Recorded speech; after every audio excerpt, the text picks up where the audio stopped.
On the campaign trail, Montana's 4 Republican U.S. Senate candidates squared off Thursday night in Helena in what could be the last full-fledged debate before the primary election on June 5th. The debate was not without some charges and countercharges between at least 2 of the candidates. Out-of-state endorsements are troubling to me, especially one as radical as Steve Bannon, who supports Matt. I mean, this is a person who President Trump said has lost his mind. He called President Bush the most disastrous president the United States has ever had, and this is on the heels of President Trump. And yet Steve Bannon is all in for Matt. I think that my agenda has been very clearly defined over the last 6 or 7 years that I've served the people of Montana in the legislature and as the state auditor very effectively. If you see, I've brought together some very diverse groups.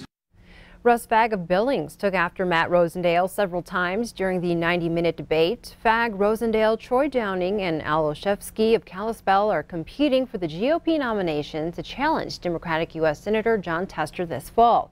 The Greater Montana Foundation sponsored the debate, which featured a panel of journalists asking questions of the 4 candidates. Fagg said he's the best person to take on Tester because of his Montana roots and strong conservative credentials. But Rosendale said he has the support of many national-level conservatives, along with Montanans, and that both are needed to beat Tester.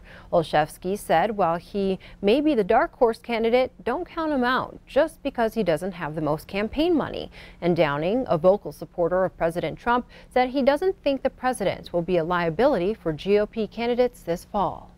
So what I see is a president right now who is putting America first, is allowing businesses to thrive, which allows people to thrive and allows our kids to build their dreams. You know, this race isn't about endorsements. It's not about money. It's about the message.